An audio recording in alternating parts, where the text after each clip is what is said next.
He stood on the marble dais, champagne flute raised, his arm draped around his stunning new fiancée. He was the king of his world, celebrating his victory. He toasted to a future built on a past he had callously discarded, a past that included the wife he'd left with nothing but a broken heart and a condescending check. But in the back of the grand ballroom, a shadow shifted.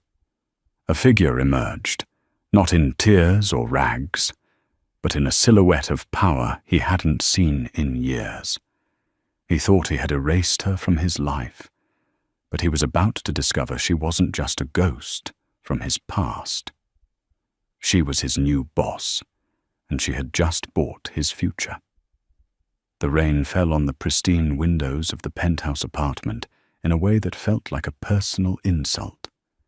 It was a cold, indifferent October afternoon, the kind that mirrored the chill that had settled deep in Madeline Reed's bones.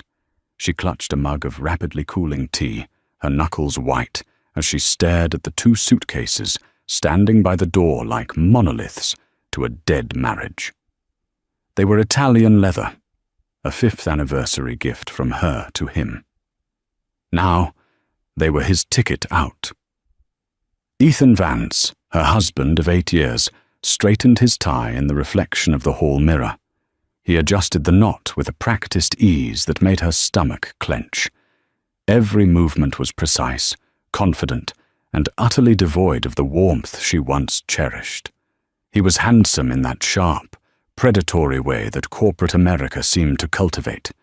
A jawline that could cut glass, eyes the color of steel, and a smile that could sell sand in the desert. For years that smile had been her son. Now, it was just the baring of teeth. "Everything's in the folder on the counter, Maddie," he said, his voice casual, as if discussing a grocery list. "My lawyer, Mr. Davies, drew it up. It's generous." Madeline's eyes flickered to the thick manila folder.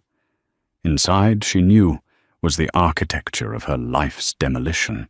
The dissolution of assets, the non-disclosure agreement, the severance check. He was severing her from his life like a non-performing asset.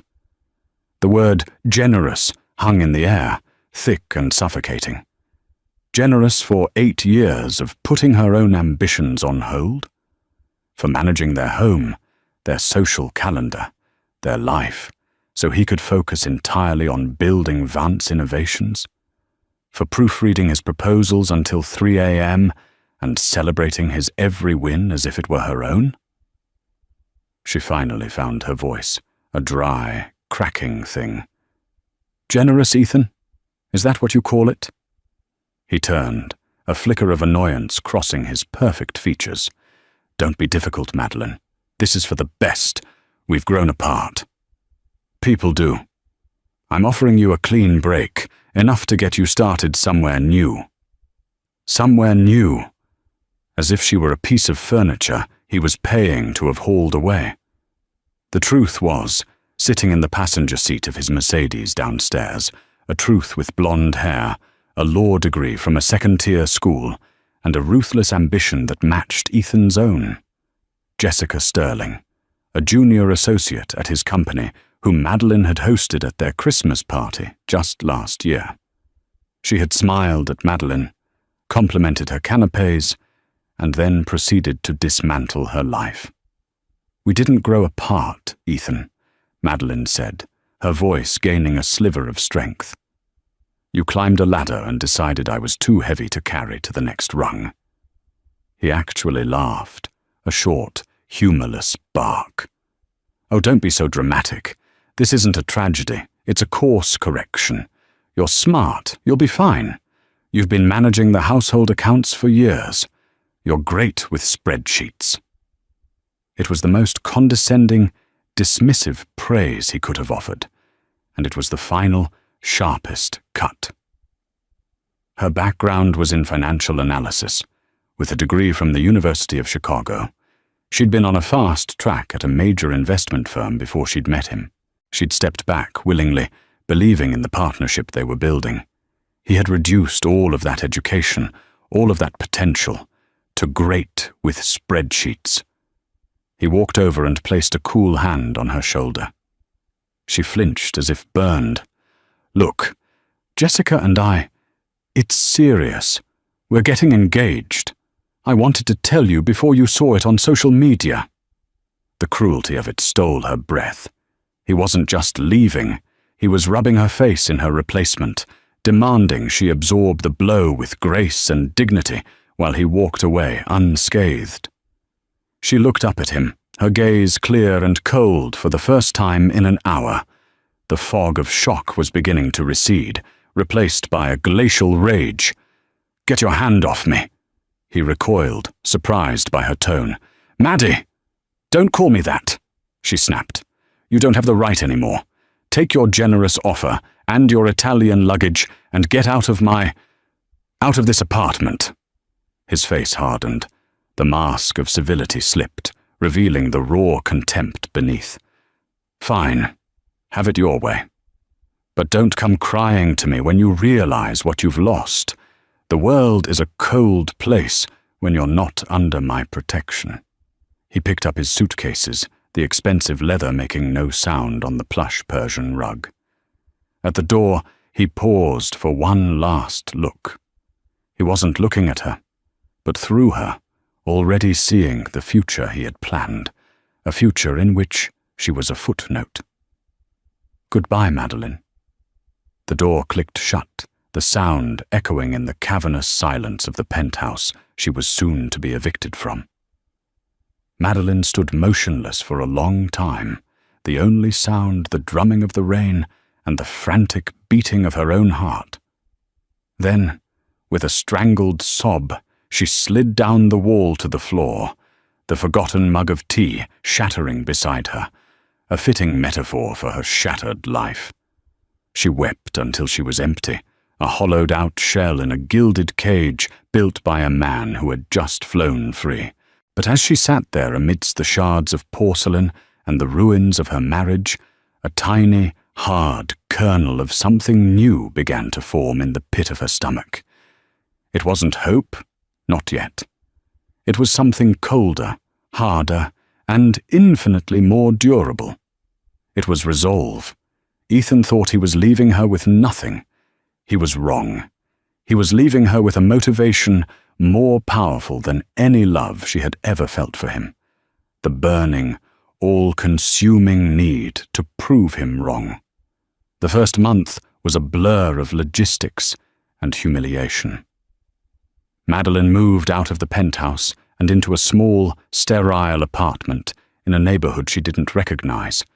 The furniture was cheap, the walls were thin, and the view was of a brick wall.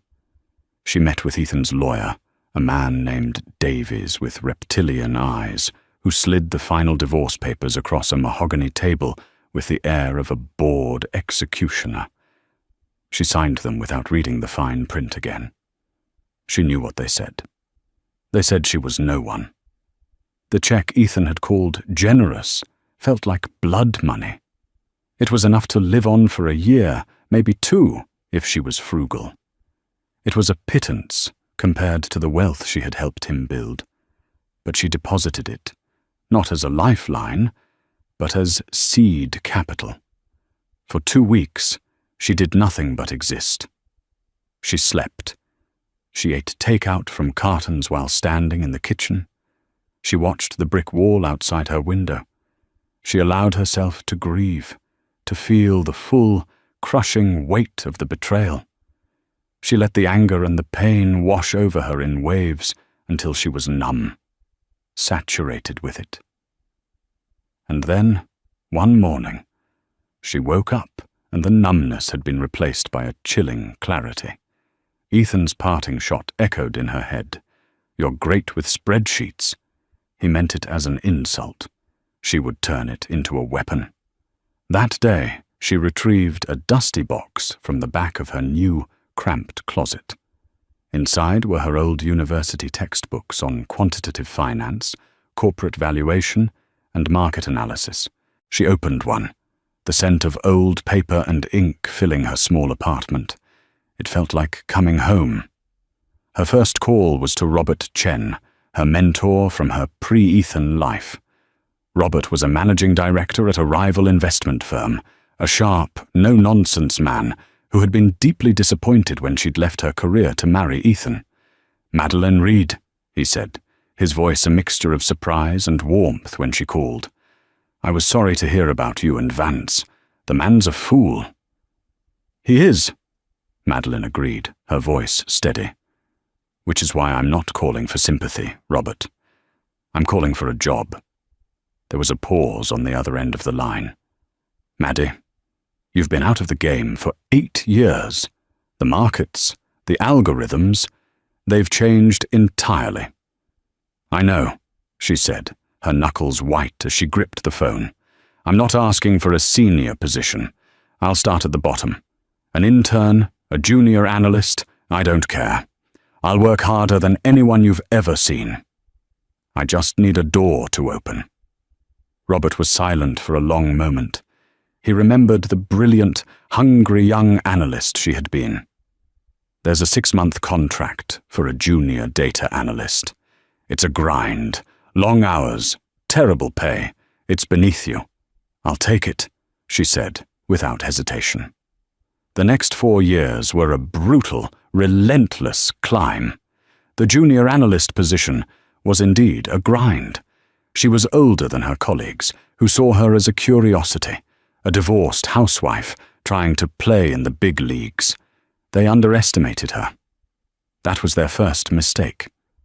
Madeleine worked with a single-minded ferocity that bordered on obsession. She was the first one in the office, and the last one to leave. While her younger colleagues were out socializing, she was devouring white papers, studying market trends, and teaching herself new coding languages for financial modeling. She didn't just relearn the game, she mastered its new rules. Her old skills, honed by years of managing complex household finances and Ethan's social investments, had not disappeared. They had simply been dormant.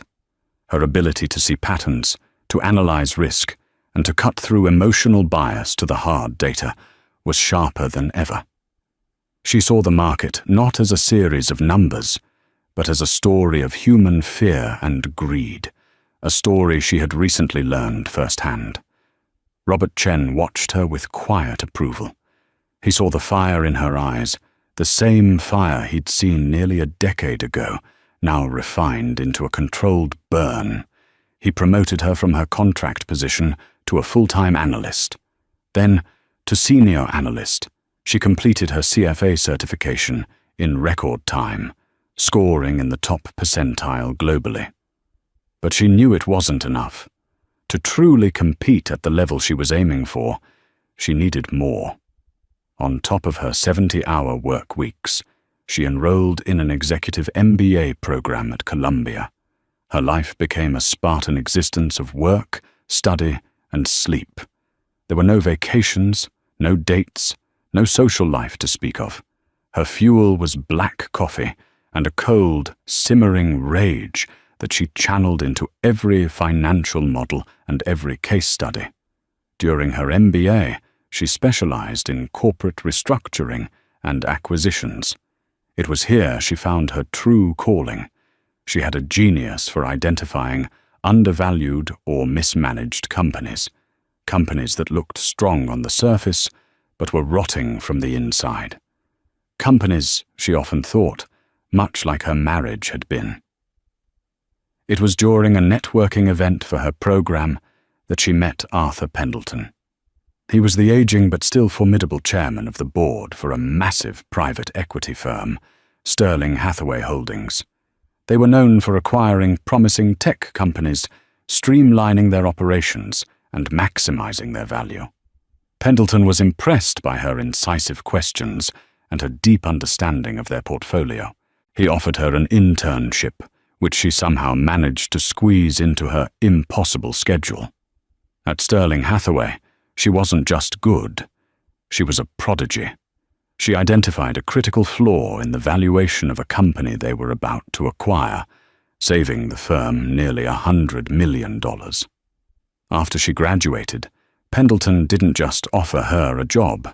He created a position for her in his own executive office as Director of Strategic Acquisitions. She was his right hand, his protégé. She spent the next 2 years flying across the country, dissecting companies, leading negotiations, and building a reputation as a shrewd, relentless, and impeccably prepared executive.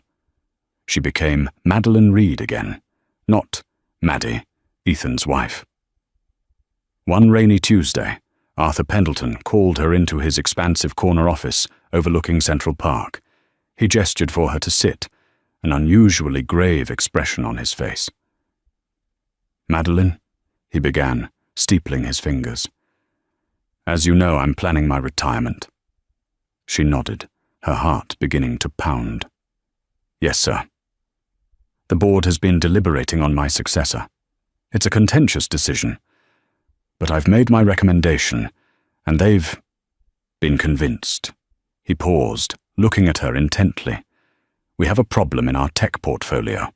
A company that was once a star performer is now showing signs of significant internal rot. Bloated executive spending, declining innovation, and a CEO who seems more interested in his public image than his company's bottom line. The company is Vance Innovations." Madeline's blood ran cold. She kept her expression a perfect, unreadable mask, a skill she had perfected in hundreds of boardrooms. Pendleton continued, oblivious. "It needs a new leader. Someone ruthless enough to cut the fat, sharp enough to see the path forward, and with the personal drive to see it through. The board has approved my choice. We want you to take over as CEO, effective immediately." She felt a dizzying wave of vertigo, as if the whole world had tilted on its axis. CEO of Ethan's company, the company Sterling Hathaway had acquired a majority stake in 2 years prior, a fact she knew but had compartmentalized, focusing on other aspects of the portfolio. "There's one complication," Pendleton said, leaning forward. "Ethan Vance is a proud man. He won't take this news well. He's also about to merge his company name with his fiancée's, I believe, Sterling. He's throwing a lavish engagement party this Saturday at the Pierre Hotel to announce it to his investors and clients. It's a publicity stunt, mostly." Pendleton slid a thick, embossed invitation across his desk. "I was planning to attend and make the announcement then, a public changing of the guard. But I think it would be more effective coming from you. Let them see their new leader in the flesh. Let there be no ambiguity about who is in charge." Madeline picked up the invitation. Her name wasn't on it, of course. It was addressed to Arthur Pendleton. She stared at the elegant script announcing the engagement of Mr. Ethan Vance and Ms. Jessica Sterling. It felt like a lifetime ago that a different name had been linked with his. A slow, cold smile touched her lips for the first time in years. It wasn't a smile of joy, but of vindication, of destiny. "I agree, Arthur," she said, her voice a low, steady hum of pure, unadulterated power. "I think it's essential that I attend." The penthouse apartment Ethan now shared with Jessica Sterling was even grander than the one he'd shared with Madeline. It boasted a panoramic view of the city, all chrome, glass, and stark white furniture that looked impressive, but was deeply uncomfortable. It was a space designed to be photographed, not lived in.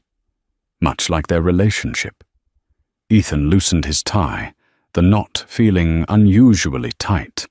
The past year had been a tightrope walk he hadn't anticipated.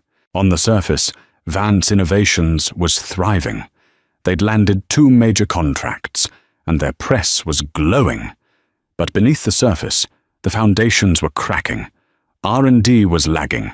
Their top engineers were being poached by competitors, and their profit margins were being squeezed thin by extravagant, Jessica-approved expenses.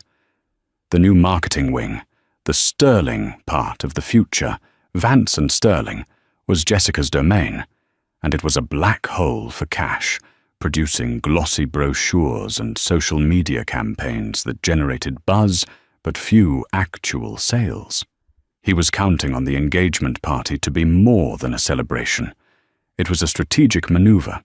By publicly linking his name with Jessica's, and by extension her family's old money name, he hoped to project an image of unshakable stability.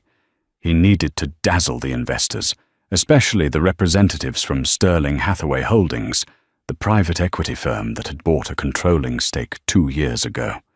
They had been patient so far, but he could feel their scrutiny tightening. The upcoming board review was a source of constant, gnawing anxiety.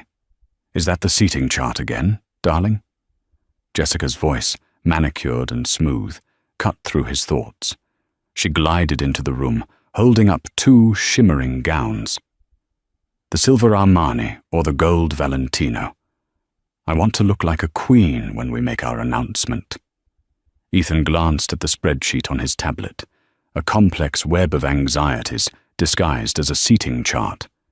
He had placed Arthur Pendleton, the chairman of Sterling Hathaway, at his own table, a place of honor. "The gold," he said absently. "It's more impactful." "Good choice." She draped the gold dress over a chair and came to stand behind him, her hands massaging his shoulders. Her touch felt possessive, proprietary. "Stop worrying about the party. Everything is perfect. The caterer is the best in the city. The champagne is vintage, and everyone who's anyone will be there. This is our moment, Ethan. The official launch of the Vance and Sterling dynasty." He forced a smile. "You're right. It will be perfect." But a sliver of unease remained. It was a faint, almost imperceptible memory of a different kind of support. He remembered late nights with Madeline, her poring over his financial projections, her sharp mind finding flaws he'd missed, her quiet encouragement feeling like a bedrock beneath him. Jessica offered enthusiasm, but not substance. When he tried to talk to her about the pressure from the board or a new competitor's product launch, her eyes would glaze over, and she'd deftly change the subject to flower arrangements or their summer plans for the Hamptons. "I spoke to my father today," Jessica said, her voice taking on a tone of casual importance. "He's so thrilled. He said he always knew I'd land on my feet after that. Unpleasantness at my old firm." Ethan stiffened. The unpleasantness she referred to was an ethics complaint filed against her for poaching clients, the real reason she'd left her law career to join his company as a marketing consultant. He had made that problem go away, a fact she seemed to conveniently forget. "And did you remember to send an invitation to your ex-wife?" she asked, her voice laced with a sweet, venomous curiosity. Ethan looked up, startled. "Madeline? Why on earth would I do that?" Jessica gave a tinkling laugh. "For closure, darling. To show her how well you're doing. To show her there are no hard feelings. It's the classy, powerful thing to do. Let her see what she lost. Let her see us, happy and successful. It's the final win." He considered it. The idea was petty, cruel, and utterly compelling. He hadn't spoken to Madeline since the day he'd left. He'd heard through the grapevine that she'd taken some low-level job somewhere, just as he'd predicted. She had probably faded back into the anonymity from which he'd plucked her. Sending her an invitation would be like salting a wound, a final, triumphant declaration of his superiority. It appealed to the ugliest part of his nature. "Where would I even send it?" he mused, a slow, malicious grin spreading across his face. "Oh, I have her address," Jessica said breezily. "I had my assistant track it down a while ago, just in case we needed to send her any leftover legal documents." The casual way she admitted to having his ex-wife surveilled should have been a red flag.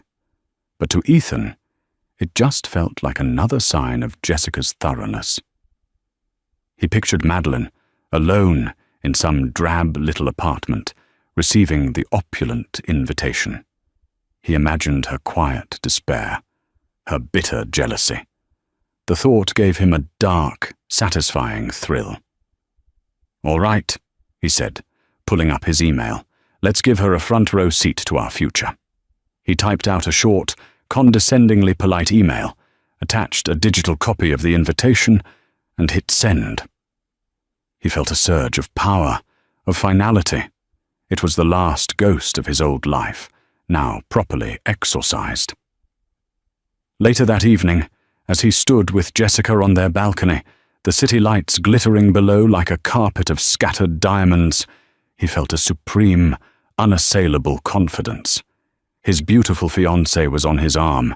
His name was on the verge of being immortalized in the corporate world, and his past was firmly where it belonged, in the rearview mirror. "To Vance and Sterling," Jessica said, clinking her champagne flute against his. "To us," he replied, kissing her. But as he looked out at the vast, indifferent city, he couldn't shake a tiny, cold flicker in the pit of his stomach.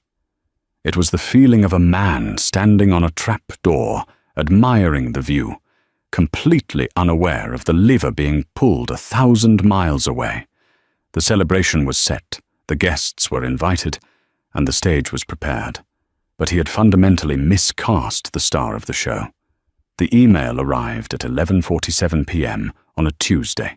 Madeline was in her sparse, functional apartment in a high-rise that valued security over charm. She was reviewing a due diligence report for a potential acquisition in the biotech sector. A tangle of data she was methodically unraveling. The apartment was her sanctuary and her command center, a place devoid of personal artifacts, save for a framed photo of her late parents on her nightstand. There were no ghosts of her past life here. She had made sure of it. The notification pinged, a soft, unobtrusive sound. The subject line was deceptively simple. An invitation. The sender was Ethan Vance. Her heart didn't leap or sink. It simply stopped for a single, frozen second before resuming its steady, disciplined rhythm. For a moment, she thought it might be a legal matter, some loose end from the divorce. She clicked it open. The email was short, dripping with false bonhomie. "Madeline, hope this finds you well. It's been some time. As I embark on the next chapter of my life, I wanted to extend an invitation to my engagement party this Saturday. Jessica and I would be pleased if you could join us to celebrate. I've always wished you the best, and this felt like a chance for a positive new beginning for everyone. All the details are in the attached invitation.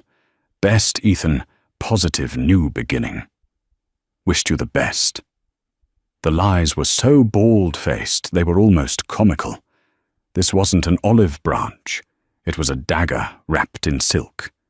It was a summons to witness his triumph, a command performance for her own humiliation. He wanted her to see Jessica's ring, to hear the toasts to their glorious future, to feel the full weight of what he had deemed her unworthy of. Her cursor hovered over the attachment. With a steady hand, she clicked it open. The invitation bloomed on her screen, a confection of gold leaf and swirling calligraphy. "Mr. Ethan Vance and Ms. Jessica Sterling request the pleasure of your company to celebrate their engagement." The venue was the Pierre, the time, 8 p.m. It was the most expensive, ostentatious, and public way he could possibly have chosen to twist the knife. She leaned back in her chair, the glow of the monitor illuminating her face. There was no pain. The woman who would have been shattered by this invitation had died 4 years ago in a penthouse filled with Italian luggage. The woman reading it now was someone else entirely. She was a creation of spreadsheets, boardrooms, and brutal self-discipline. She was a CEO in waiting. A slow, icy calm washed over her. Jessica's name being Sterling had always been a bitter irony. Now it was a poetic one. They were celebrating the joining of their names, Vance and Sterling, completely oblivious that Sterling Hathaway Holdings, her firm, owned the stage on which they were about to perform. Her phone buzzed. It was Robert Chen. "Did you see the latest quarterly report from Vance Innovations?" he asked, his voice tight with concern. "Ethan's bleeding cash. The spending on his new marketing division is astronomical. The board must be having a fit." "They are," Madeline said coolly, her eyes still on the invitation. "That's why they're making a change." "A change? What kind of change?" Madeline allowed herself a small, dangerous smile. "I just received a personal invitation to his engagement party on Saturday." Robert was silent for a moment, processing. "He invited you? That arrogant son of a—" He caught himself. "Why would you even consider going? What's the point, Madeline? You've already won. You don't need to stoop to his level." "This isn't about stooping, Robert. It's about establishing a clear chain of command," she said, her voice dropping to the low, authoritative tone she used in high-stakes negotiations. Arthur Pendleton was going to announce my appointment as CEO at that party. He thought it would be a powerful statement. "My God," Robert breathed. "But he's agreed to let me do it my own way," Madeline continued. "Ethan and Jessica are throwing this party to project an image of power and stability to their investors. They are creating a public forum, filled with the very people whose confidence they need. They've built the stage, sent out the invitations, and chosen the spotlight. I'm simply going to step into it." "He'll be blindsided. It will be a bloodbath." "It will be a corporate restructuring," she corrected him, her voice devoid of emotion. "He is a liability to the company and a threat to the shareholders' investment. My feelings about him as a man are irrelevant. My assessment of him as a CEO is what matters. This is just an efficient way to handle the transition." But it was more than that, and they both knew it. It was justice, served on a silver platter he had paid for himself. It was the final, definitive closing of a chapter, written in ink of his own making. "Be careful, Madeline," Robert said softly. "Don't let the satisfaction of the moment cloud your judgment for what comes after." "The moment is the point, Robert," she replied. "It's about optics.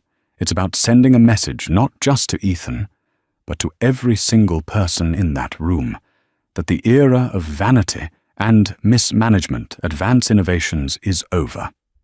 A new protocol is being initiated."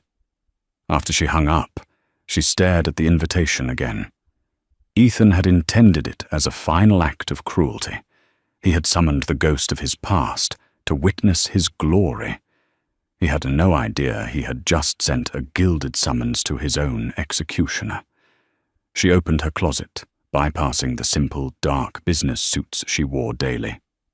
In the very back, preserved in a garment bag, was a single evening gown she had bought for an awards dinner 2 years ago, and never worn.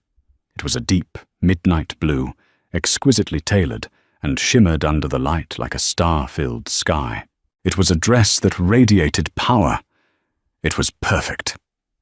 The Pierre Hotel exuded an aura of old-world opulence. Crystal chandeliers weighing as much as small cars hung from the frescoed ceilings of the grand ballroom, casting a warm, golden light over the city's elite. The air was thick with the scent of expensive perfume and peonies, punctuated by the cheerful clinking of champagne flutes and the low hum of self-important conversation. It was a room built for kings and queens of industry, a stage for the city's grandest dramas. Ethan Vance stood at the center of it all, a beacon of success. His tuxedo was bespoke, his smile was dazzling, and Jessica Sterling clung to his arm, radiant in her gold Valentino gown, a massive diamond winking on her finger.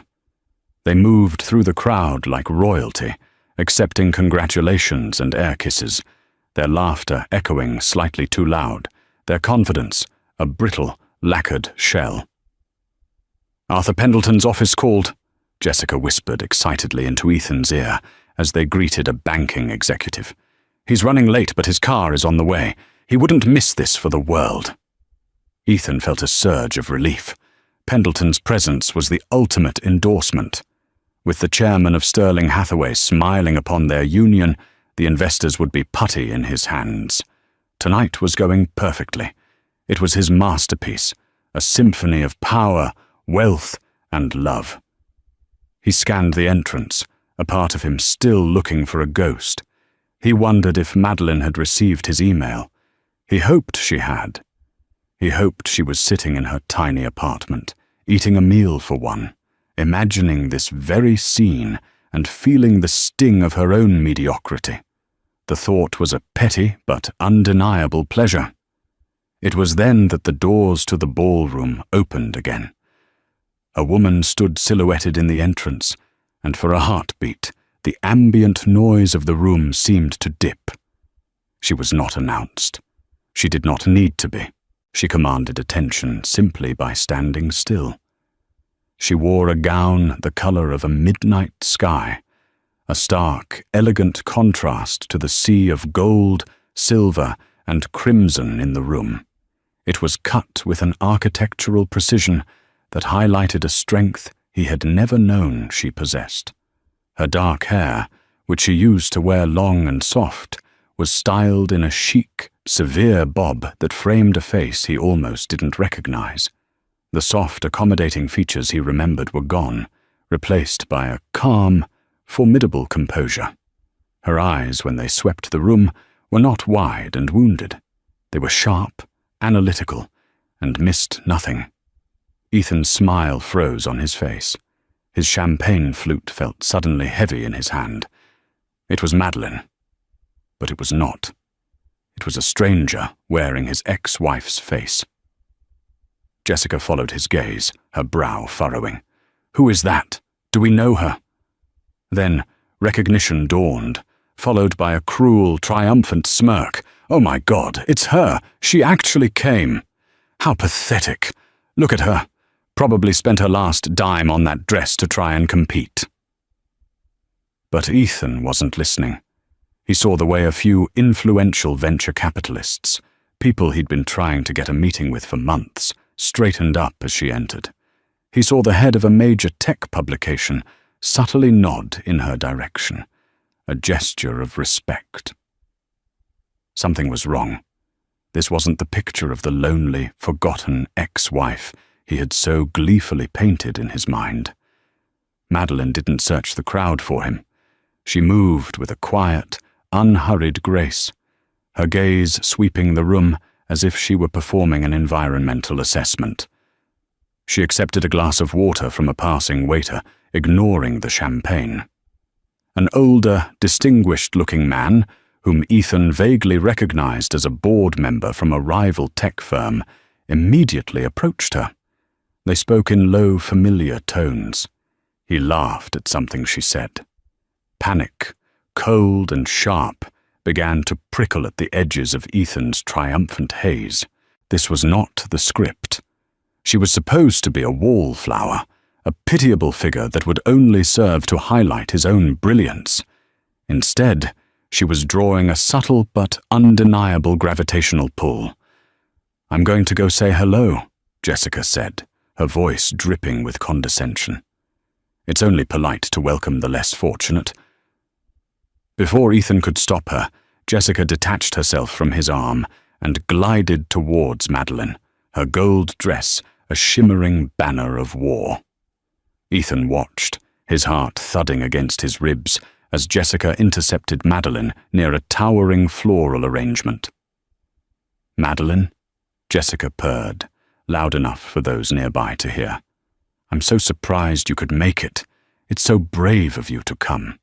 Ethan and I are just thrilled you're here to share in our happiness." Madeline turned to face her. She looked Jessica up and down, her expression not of jealousy, but of mild, clinical appraisal. It was the look one gives a piece of art that is technically proficient, but ultimately soulless. "Jessica," Madeline said, her voice calm and even, holding none of the tremor of a woman confronted by her replacement. "It's an impressive party. The overhead on an event like this must be substantial. I hope it was budgeted for in the quarterly marketing expenses." The businesslike comment threw Jessica completely off balance. "Well, it's a celebration, not a business meeting." "For some of us," Madeline replied smoothly, "everything is a business meeting." At that moment, the lights in the ballroom dimmed slightly, and a man stepped up to the microphone on the small stage. It was not Arthur Pendleton. It was another senior board member of Sterling Hathaway, a man named George Carmichael. "Ladies and gentlemen, if I may have your attention," George began, his voice booming through the sound system. Ethan felt a knot of dread tighten in his stomach. Where was Pendleton? Why was Carmichael making the announcement? "We are all here tonight to celebrate a new union, a joining of two names, Vance and Sterling," George continued, smiling out at the crowd. "And in that spirit of new beginnings, Sterling Hathaway Holdings has an important announcement to make regarding the future leadership of one of its most promising assets, Vance Innovations." A confused murmur rippled through the audience. Ethan and Jessica exchanged a bewildered look. This wasn't part of the plan. "While Mr. Ethan Vance has navigated the company through a period of growth," George said, the praise sounding suspiciously like a eulogy, "the board has decided that for the next phase of its evolution, a new vision is required. A new leader with a proven track record in strategic restructuring and aggressive market expansion." Ethan felt the blood drain from his face. The entire room was silent, every eye fixed on the stage. "Our chairman, Mr. Arthur Pendleton, sends his deepest regrets that he could not be here. He is in fact officially on his retirement holiday as of this morning," George announced. "But he and the entire board are unanimous in their choice for the new Chief Executive Officer of Vance Innovations. She is a woman of formidable talent and unwavering resolve, and we are thrilled to welcome her. Ladies and gentlemen, please welcome the new CEO of Vance Innovations, Ms. Madeline Reed." George Carmichael turned and gestured, not to the side of the stage, but directly into the crowd, directly at the woman in the midnight blue dress. A collective gasp swept through the ballroom. Every head swiveled in unison. The spotlight, which had been prepared for Ethan and Jessica's triumphant toast, swung across the room and landed squarely on Madeline. She didn't flinch. She simply stood there, bathed in the white light, her expression calm, her gaze fixed directly on Ethan. Jessica Sterling stood frozen beside her, her mouth agape, her face a mask of horrified disbelief. The color drained from her cheeks, leaving her looking garish and pale in her glittering gold dress. For Ethan, the world dissolved into a roaring tunnel of sound. The clinking glasses, the music, the whispers, it all faded away, replaced by the thunderous pounding of his own blood in his ears. He looked at Madeline, really looked at her, and saw not the woman he had left, but the architect of his demise. He had sent an invitation to his party, and she had responded by taking his company. He had planned a celebration of his future, and it had just become the public execution of his career. In the center of the silent, stunned ballroom, Madeline met his gaze across the room.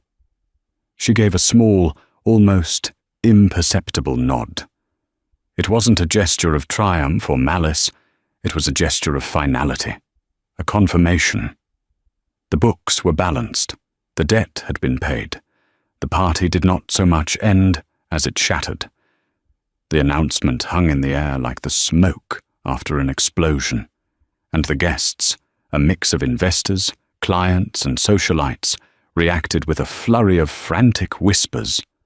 Alliances were reassessed, business cards were discreetly pocketed, and a wide berth was given to the smouldering crater where Ethan and Jessica stood. They had become radioactive. Jessica was the first to break. Her face, a carefully constructed mask of social grace, crumpled into undisguised fury.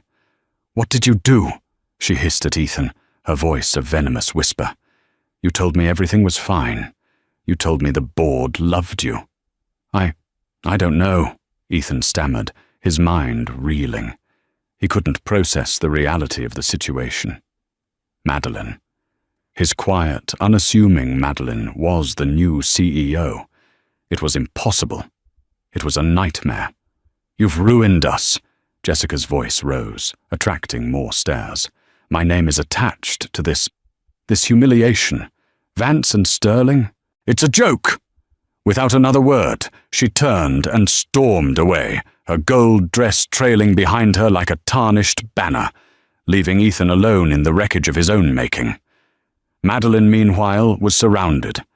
The same venture capitalists and executives who had been giving Ethan polite nods were now eagerly shaking her hand, their voices a low murmur of congratulations and strategic inquiries. She handled them with an unnerving calm, her answers crisp and professional. She wasn't celebrating. She was holding her first informal board meeting. She left without a backward glance at Ethan. She didn't need to. The damage was done, the message delivered with surgical precision. The following Monday morning was grey and foreboding, the sky the colour of concrete. Ethan arrived at the headquarters of Vance Innovations, feeling like a condemned man walking to his own execution. The receptionist, who usually greeted him with a beaming smile, now looked at him with a mixture of pity and fear, her eyes darting away as he passed.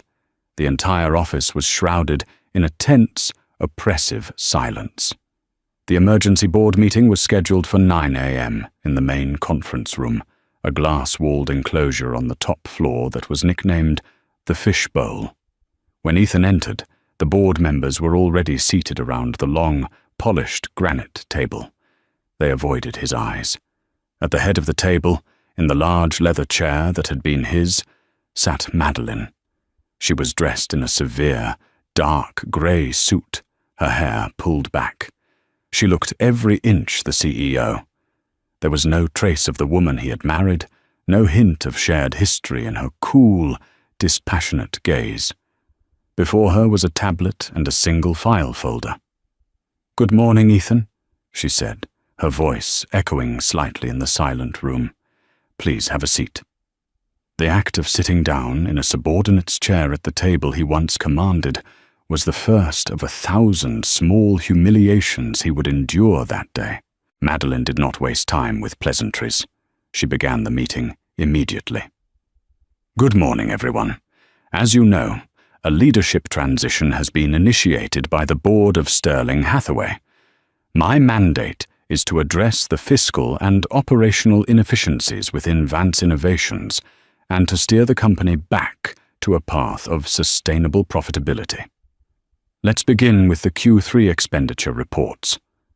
With a tap on her tablet, the large screen at the end of the room lit up with a series of charts and graphs that were horrifyingly clear. It was a systematic dissection of his failures. She pointed out the spiraling costs of the marketing department, headed by Jessica, showing its negligible return on investment. She highlighted the declining R&D budget, correlating it directly with the loss of 2 key engineers and a critical patent filing that had been beaten to the punch by a competitor. She spoke in a calm, measured monotone, using terms like fiscal irresponsibility, misallocation of resources, and brand dilution. She never once made it personal. She didn't have to. The numbers did it for her. She presented the data not as an accusation, but as an unassailable fact, an autopsy of his leadership. Ethan felt his face flush with shame and impotent rage. He tried to interject, to defend his decisions. The marketing spend was about building brand prestige, he began, his voice sounding weak even to his own ears.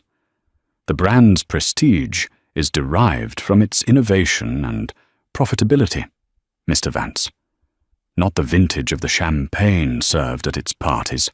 Madeline cut him off coolly, not even bothering to look at him. She addressed the board. The party on Saturday evening, for example. I've reviewed the invoices. $250,000, billed to the corporate account as a client and investor relations event. An event, I might add, that resulted in a catastrophic loss of investor confidence. The other board members shifted uncomfortably. They had all been there.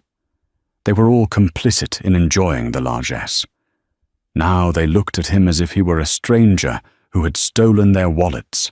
He was being systematically dismantled, piece by piece, with the cold, impersonal tools of the corporate world he loved.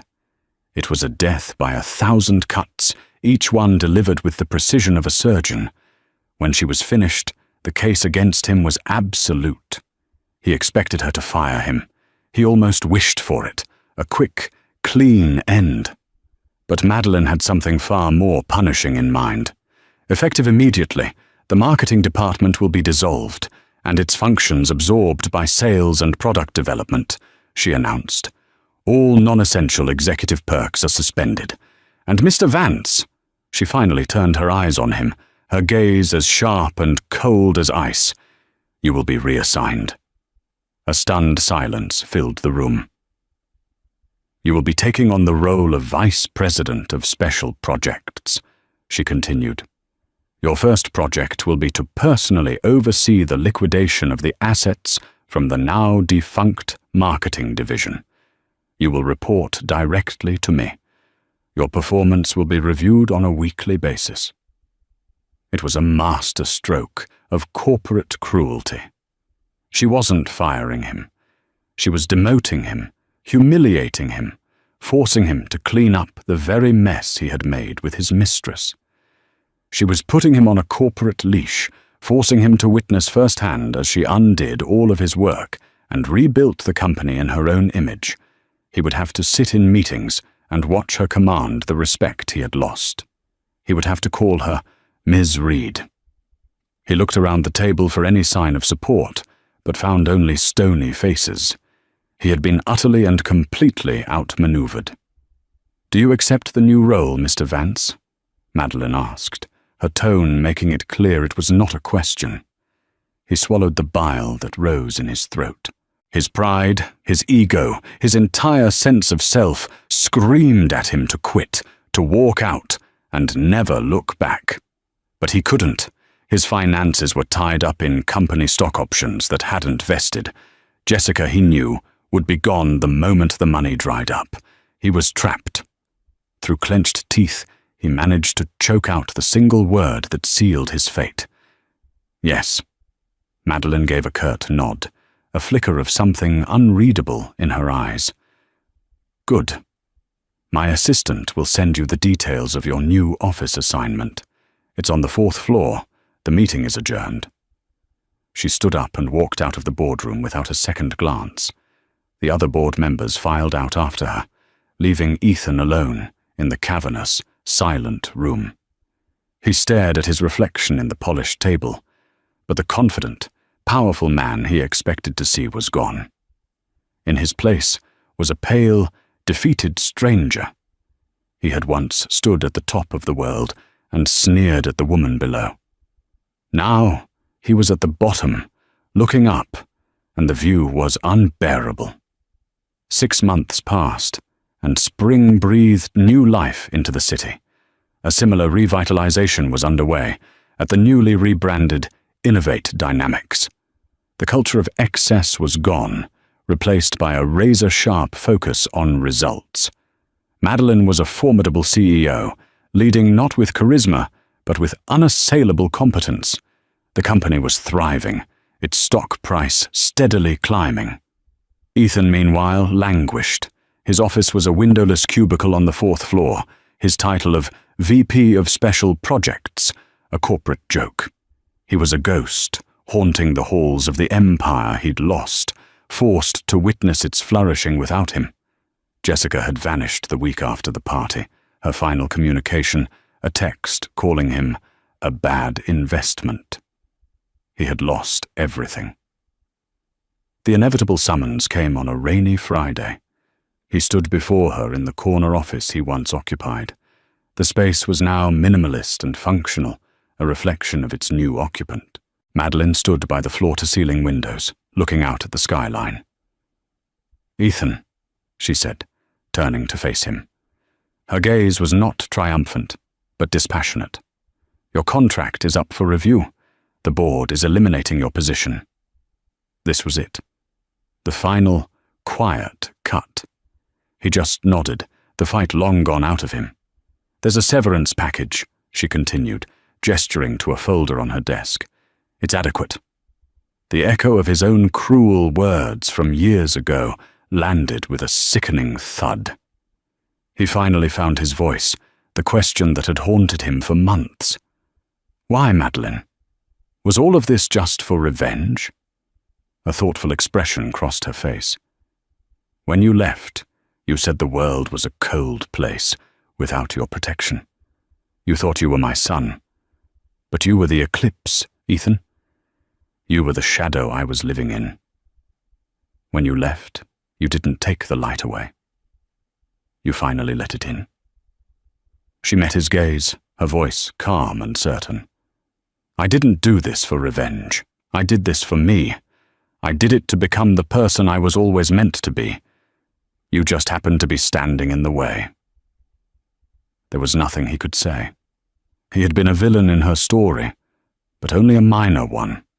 A catalyst, not the cause. His downfall wasn't her goal. It was merely a consequence of her rise. He took the folder and walked to the door. With his hand on the handle, he looked back one last time. She had already turned back to the window, her attention on the sprawling city below, her gaze fixed on the future. He was already a memory. Ethan stepped out of the office and into the anonymous rain, a man erased from his own life, leaving Madeline Reed alone at the top, finally free of the shadows. And so, the story of Madeline Reed and Ethan Vance comes to a close. It's a raw, powerful reminder that the people we discard can often possess a strength we never bothered to see. Madeline's journey wasn't just about revenge, it was about rebirth. She transformed her deepest pain into her greatest power. Not to destroy her ex-husband, but to build herself into someone he could never have imagined. This story shows us that true victory isn't about getting even, but about getting ahead, on your own terms. What did you think of Madeline's ultimate power move? Was it cold-hearted justice, or the most inspiring comeback story? Let us know your thoughts in the comments below. If you were moved by this incredible tale of transformation and vindication, please give this video a thumbs up, share it with someone who needs to hear it, and don't forget to subscribe to our channel for more unforgettable stories that will keep you on the edge of your seat. Click that notification bell so you never miss an update. Thank you for listening. The diamond on Rosalind's finger felt heavier than a shackle, a cold, glittering reminder of the lie her life had become. To the world, she was the wife of Sterling Blackwood, a self-made tech millionaire who lived in a glass tower that scraped the New York sky. But within those silent, sterile walls, she was just a ghost in second-hand clothes. He called her his charity case, his little rustic project. Now, with their first child growing beneath her heart, his mockery had sharpened into a weapon. He didn't know the secret she guarded, a secret locked away in the annals of old money and dynastic power, a truth so vast it could swallow his new money empire whole, and not even register the meal. Tonight, at the annual Blackwood Foundation Gala, he planned to parade his poor, pregnant wife as a testament to his own magnanimity. He had no idea he wasn't hosting a party. He was orchestrating his own downfall. The penthouse on the 80th floor of One Vanderbilt was less a home and more a monument to Sterling Blackwood's ego. Floor-to-ceiling windows offered a god's-eye view of Manhattan, a sprawling kingdom of light and ambition that Sterling believed he had conquered. Every surface was cold, hard, and impossibly clean. Italian marble, polished chrome, black lacquer. It was a space designed to be admired, not lived in, much like Rosalind Hayes felt she was. For 2 years, she had tried to breathe life into the sterile expanse. A hand-thrown pottery vase she'd bought at a street fair was relegated to a cleaning closet. A colourful, hand-knitted Afghan was deemed tacky and disappeared.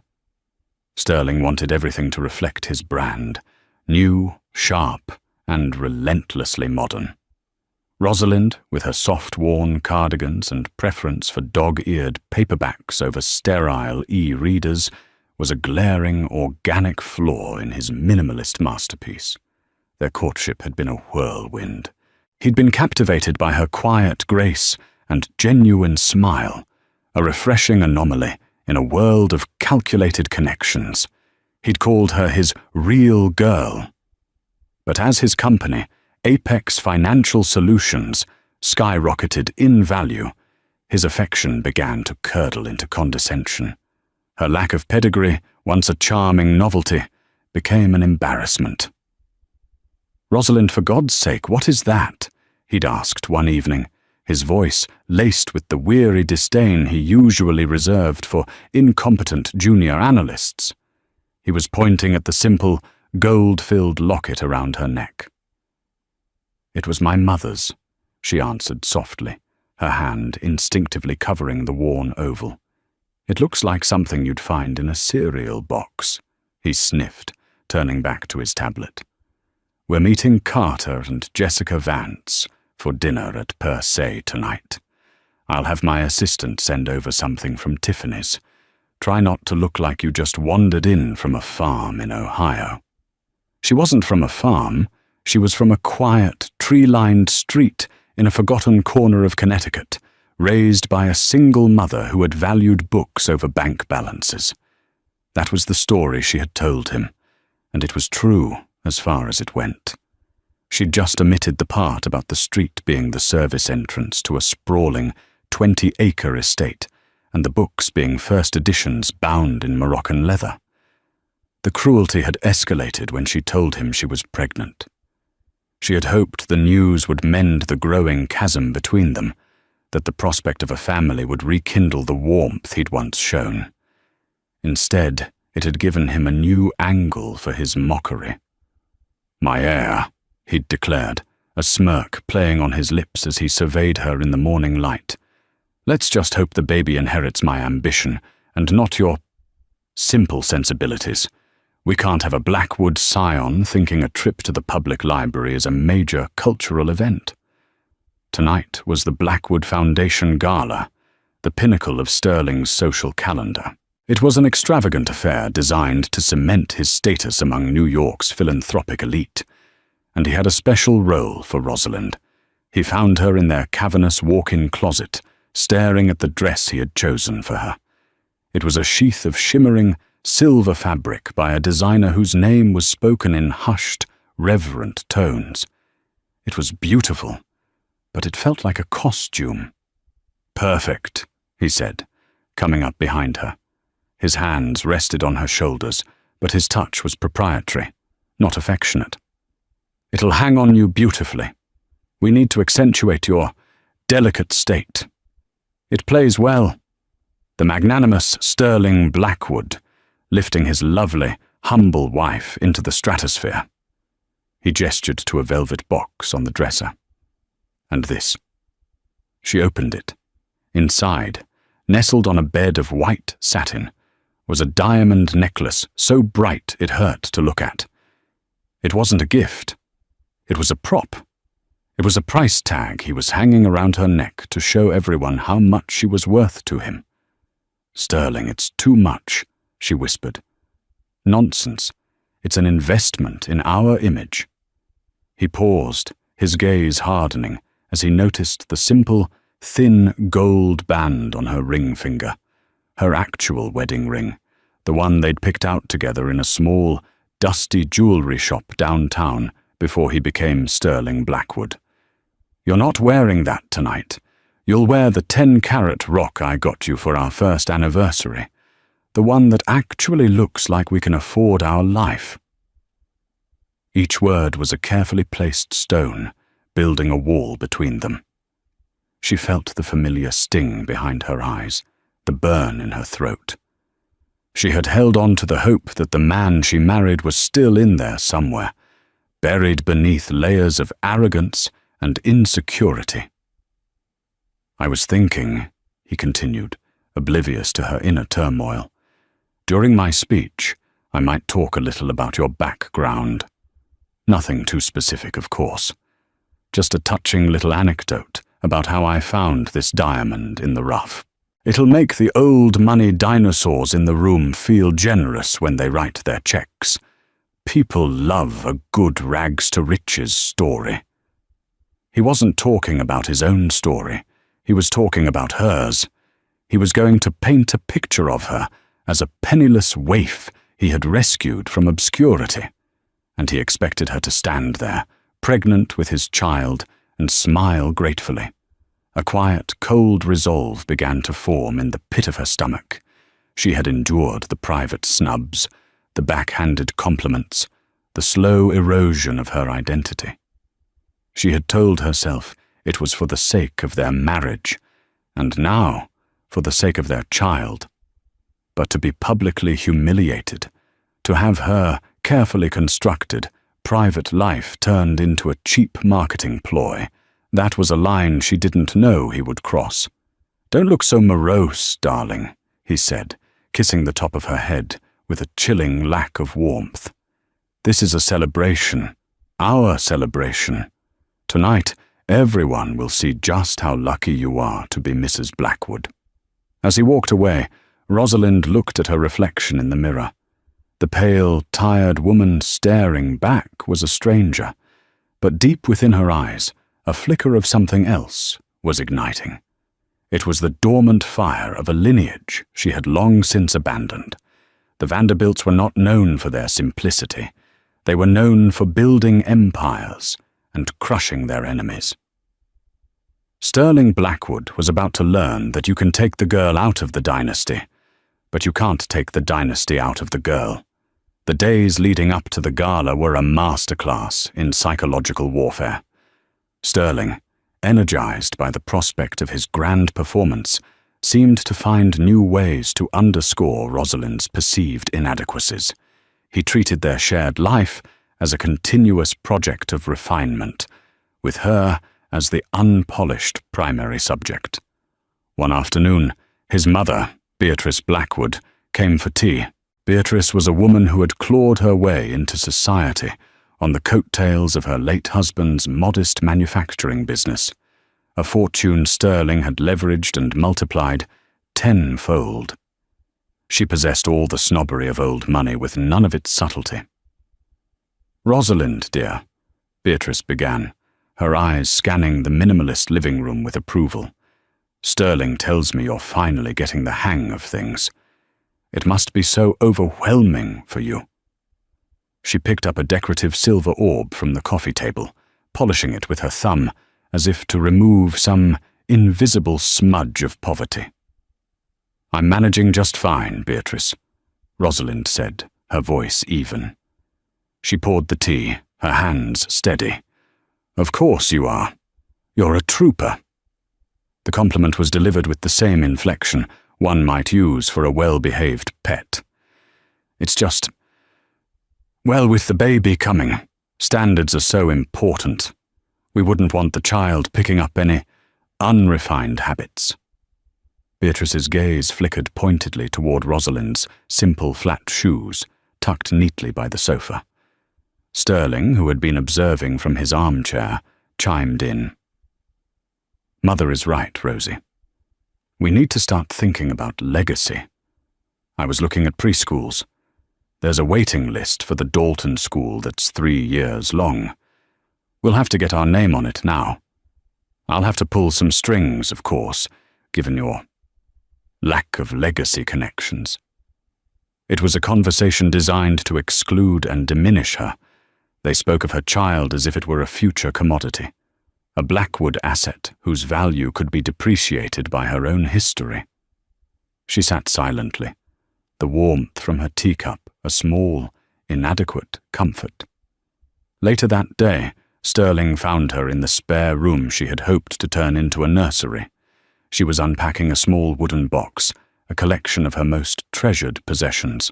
Inside were faded photographs of her mother, a collection of sea glass they had gathered on a beach in Maine, and a worn copy of The Little Prince with her mother's handwritten notes in the margins. "What's all this junk?" Sterling asked from the doorway, his tone a familiar blend of curiosity and disgust. "They were my mother's," Rosalind said, her back to him. He picked up one of the smooth green pieces of sea glass. "You know, we could have a proper nursery designed. I saw a feature in Architectural Digest, fully automated crib, cashmere walls. We don't need it cluttered with sentiment." He tossed the piece of glass back into the box with a dismissive clink. That was the core of their disconnect. To him, things were valuable because of their price. To her, they were valuable because of their story. His entire identity was built on what he had acquired. Hers was built on what she had loved and lost. She had tried once, early in their marriage, to tell him the truth. They were lying in bed, the city lights a soft glow against the ceiling. "Sterling," she had begun, her heart pounding. "There's something about my family I haven't told you." He was scrolling through stock market futures on his phone. "My mother's family. They're not simple people. There's a history, a rather complicated one." He put his phone down, a flicker of genuine interest in his eyes. "Oh? Are you telling me you're descended from horse thieves? Don't worry, darling. I'm not a snob. Your past is your past." The comment, meant to be reassuring, was so patronizing, so utterly dismissive of the gravity of what she was trying to say, that the words died in her throat. He had already cast her in a role, and he wasn't interested in a revised script. He wanted her to be poor. It made his own story, the story of the great Sterling Blackwood, that much more heroic. To learn she came from anything other than abject poverty would spoil his narrative. So she had let it drop. The silence had been a small betrayal then. Now it felt like a catastrophic failure. The night before the gala, the pressure became unbearable. Sterling was rehearsing his speech in front of the living room's vast windows, using his reflection as an audience. "And so, when I met Rosalind," he boomed, gesturing to an imaginary her, "I saw a spirit untouched by the cynicism of our world. A woman of simple means, but with a wealth of character." He paused, turning to the real Rosalind, who was curled on the sofa. "What do you think? Is simple means too on the nose? Or should I say, humble origins?" "Sterling, please don't," she said, her voice barely a whisper. "Please don't talk about me in your speech." His face hardened. "Why not? It's a wonderful story. It's our story." "No, it's your story. It's a version of me you invented to make yourself look good." He scoffed, pacing the marble floor. "Oh, I see. You're ashamed of where you come from. I'm trying to tell the world that it doesn't matter, that I love you despite it all, and you're throwing it back in my face. How ungrateful." "Ungrateful?"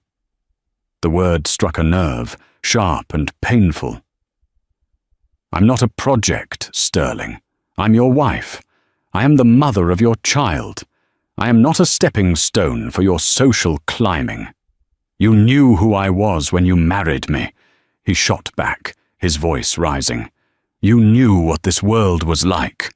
Did you really think you could marry me and we'd spend our weekends tending a vegetable patch in some quaint cottage?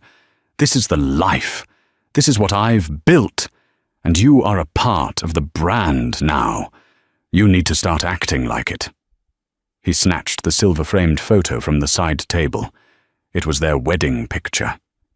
They were smiling, and for a moment she could remember the feeling of his hand in hers, the genuine belief that their love could conquer anything. "Look at you," he said, his voice dropping to a low, menacing tone. "You were a nobody, a pretty face with nothing to your name. I gave you everything. This apartment, the clothes on your back, the food you eat, the diamonds I have to beg you to wear. I gave you a name. And tomorrow night, you will stand by my side, and you will smile, and you will look grateful for the incredible life I have provided. Do you understand me?" He didn't wait for an answer. He slammed the photo back down, the glass cracking with a sharp retort that echoed in the silent, cavernous room. He stormed off toward their bedroom, leaving Rosalind alone with the fractured image of their marriage. She walked over and picked up the frame. A thin, spiderweb crack ran right between their smiling faces. It was a perfect metaphor. She traced the line with her finger. For months, she had been trying to hold the pieces together, to pretend the damage wasn't there. But the cracks were too deep. The entire structure was about to shatter. And as she stood there, with the weight of her past and the fear for her future pressing down on her, she knew she couldn't let him be the one to bring the whole thing crashing down in a public spectacle. If it was going to break, she would be the one to choose how. The ballroom at the plaza was a symphony of excess. Crystal chandeliers, weighing as much as small cars, dripped light onto a sea of tuxedos and designer gowns. The air hummed with the buzz of polite conversation, the clinking of champagne flutes, and the subtle, relentless thrum of power. Every person in the room was a player, a donor, a connection. And tonight, Sterling Blackwood was positioning himself to be king.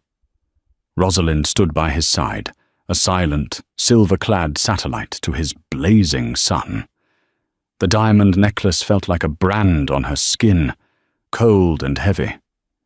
She smiled when he touched the small of her back. She nodded when he introduced her to titans of industry and their immaculately preserved wives. Her name was mentioned, but their eyes slid past her, landing on her burgeoning belly and then back to Sterling, the man of the hour. She was an accessory, proof of his virility and his supposed depth of character. "Sterling, my boy, a magnificent event," boomed a portly man with a florid face, clapping Sterling on the shoulder. He was Robert Driscoll, a real estate mogul with a ruthless reputation. His eyes, small and sharp, flicked to Rosalind. "And this must be the lovely wife. He never stops talking about you." "Rosalind, this is Robert Driscoll." "Robert, my better half," Sterling said with a proprietary grin. "A pleasure," Rosalind said, extending a hand. Driscoll ignored it, his gaze fixed on Sterling. "Found yourself a real gem, eh, Blackwood? Down to earth. Keeps a man grounded." The exchange was a perfect microcosm of her experience. She was an object to be discussed, not a person to be engaged. The evening wore on in a blur of forced smiles and empty pleasantries. Beatrice Blackwood held court at a central table, accepting compliments on her son's success as if they were her own. Every time her gaze fell on Rosalind, it was with a look of critical assessment, a silent reminder to stand up straight, to smile wider, to be a better prop. Finally, the moment arrived. The lights dimmed slightly, and Sterling was introduced to a round of enthusiastic applause. He strode to the podium, basking in the spotlight. He was a natural performer, his voice confident and charismatic as he spoke about the Foundation's work, about empowering underprivileged youth, about giving back to the city that had given him so much. Rosalind watched from their table, a cold knot tightening in her stomach. She felt the baby kick, a small, insistent flutter, as if it, too, sensed the impending storm. "But my success is not my own," Sterling said, his voice softening, drawing the room in. "It is built on the support and inspiration of the people I love. Most importantly, my incredible wife, Rosalind." He gestured for her to stand. A spotlight found her, pinning her in its glare. Reluctantly, she rose, her hands clasped in front of her. The applause felt like a wave of heat, suffocating her. "Now, many of you in this room were born into a world of comfort and privilege," Sterling continued, his eyes sweeping across the audience of heirs and CEOs. "I was not. I built my company from nothing, and Rosalind comes from an even humbler place than I do." A murmur rippled through the crowd. This was not the standard, bland spousal tribute. This was something different. It was intimate, and it was cruel. When I met her, she was a waitress, working double shifts to make ends meet, with a spirit that shone brighter than any of the jewels in this room tonight. This was a complete fabrication. She had been working part-time at a quiet bookstore cafe while finishing her art history degree at Columbia, a degree her grandfather had grudgingly funded. But the fiction was better for his story. A waitress was so much more romantically destitute. "I fell in love with a woman who had nothing but the clothes on her back and a heart full of gold," he went on, his voice thick with faux emotion. "She reminds me every day what truly matters. She is my touchstone to reality, my constant reminder of the world outside our gilded cages." He paused, letting the weight of his manufactured sentiment settle over the room. People were dabbing their eyes. Beatrice was beaming with pride. They were all lapping it up. They saw a great man, a benevolent king who had plucked a commoner from obscurity and elevated her to his side. They didn't see the truth. They didn't see the constant belittling, the chipping away of her self-worth, the slow, agonizing death of their love. They saw a fairy tale. She was living in a horror story. "So tonight, as you consider your donations," Sterling concluded, his eyes finding hers across the room, "I want you to think of Rosalind. Think of the potential that lies hidden in every corner of this city, waiting for a chance. She is my greatest investment. And now, carrying our first child, she is the embodiment of the future we are all trying to build." He raised his glass. "To my wife, Rosalind, my beautiful, perfect charity case."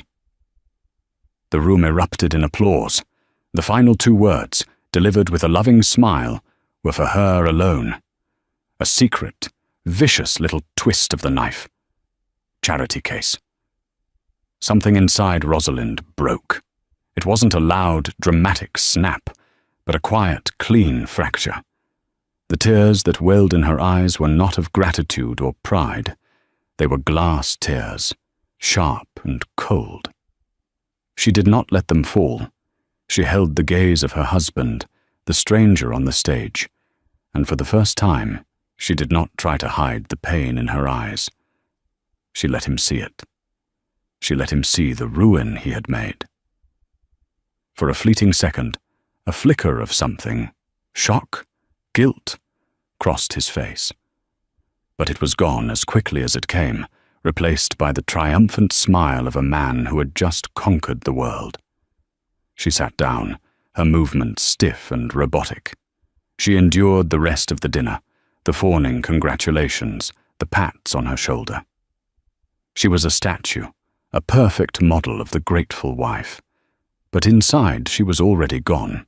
She was packing a mental suitcase, walking out a mental door. When they finally returned to the sterile silence of the penthouse, Sterling was euphoric. "Did you see their faces, Rosie? They loved it. Driscoll pledged $500,000. We're the new power couple in this city. He loosened his bow tie, energized and triumphant. You were perfect, the perfect picture of grace. Rosalind walked past him into the bedroom. She began to remove the jewelry, piece by piece, the heavy earrings, the glittering bracelet. Finally, the necklace. She laid it on his dresser, the diamonds winking coldly under the halogen lights. You called me your charity case, she said, her voice flat, devoid of emotion. He had the grace to look momentarily abashed. Oh, that. It was just a turn of phrase, darling. A little flourish for the story. It wasn't a story, Sterling. It was my life. And you sold it for applause. She turned to face him, and he finally saw that the woman who had been standing by his side all night was gone. In her place was someone he didn't recognize, someone with eyes as hard and unyielding as the diamonds he so admired. I'm leaving, she said. He laughed, a short, incredulous bark. Leaving? Don't be so dramatic. Where would you go? Back to waiting tables? You have nothing, Rosalind. Everything you are is because of me. That, she said, her voice dropping to a near whisper, is where you are profoundly mistaken. She walked to the closet, not to her side with its designer gowns, but to the back, where a single, worn canvas duffel bag was stored, the bag she'd arrived with 2 years ago. He watched, a mixture of amusement and irritation on his face, as she pulled it out. This was a tantrum, he thought. A little hormonal outburst. She would pack a few things, he would let her stew for an hour, and then he would graciously forgive her. But she didn't pack the clothes he'd bought her. She packed her worn paperbacks, the small wooden box of her mother's things, a few simple sweaters. She took off the 10-carat diamond ring and placed it next to the necklace.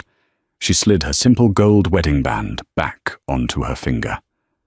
When she was done, she walked to the door, the duffel bag slung over her shoulder. This is insane, Rosalind, he said, his voice finally losing its cocky edge. You can't just walk out. You're pregnant with my child. I am pregnant with my child, she corrected him, her hand resting on her belly. And I will not raise them in a house where their mother is seen as a project, a prop, or a charity case. She opened the door and walked out into the hallway without a backward glance. The heavy door clicked shut behind her, the sound as final as a gavel. Sterling Blackwood stood alone, in his monument to himself, utterly bewildered. He was the king of the world, and his queen had just abdicated. The taxi ride from the gleaming spire of One Vanderbilt to a 4th-floor walk-up in the West Village felt like a journey between planets. Rosalind stared out the window, the glittering lights of the city blurring into abstract streaks. The adrenaline that had propelled her out of the penthouse was beginning to fade, leaving behind a deep, trembling exhaustion. She paid the driver with the last $80 she had in her wallet, a small emergency stash she kept hidden from Sterling. She climbed the creaking stairs to apartment 4B, her duffel bag feeling heavier with each step. She knocked softly. The door swung open to reveal her oldest friend, Penelope Penny Jones, a whirlwind of curly red hair, paint-splattered overalls and worried eyes. Rosie, my God, I got your text. Get in here. Penny pulled her into a fierce hug that smelled of turpentine and chamomile tea. Penny's apartment was the antithesis of the penthouse. It was small, warm, and chaotic. Books were stacked on every available surface, canvases leaned against the walls, and a fat ginger cat named Marmalade blinked lazily from a pile of cushions. It was a home. Rosalind felt the tension in her shoulders release for the first time in years. The glass tears she had held back all night finally fell, hot and silent. He called me his charity case, she whispered into Penny's shoulder, in front of 1,000 people. That man, Penny said, her voice a low growl, is a walking, talking, vacant lot with a view. I never liked him. She guided Rosalind to a well-worn sofa, pushed the cat aside, and wrapped a quilt around her. Tea. And then you tell me everything. As Penny bustled in the tiny kitchen, Rosalind looked around the apartment. On the wall was a framed photograph of the two of them in college, bright-eyed and full of dreams, long before Sterling Blackwood and the weight of his world had entered her life.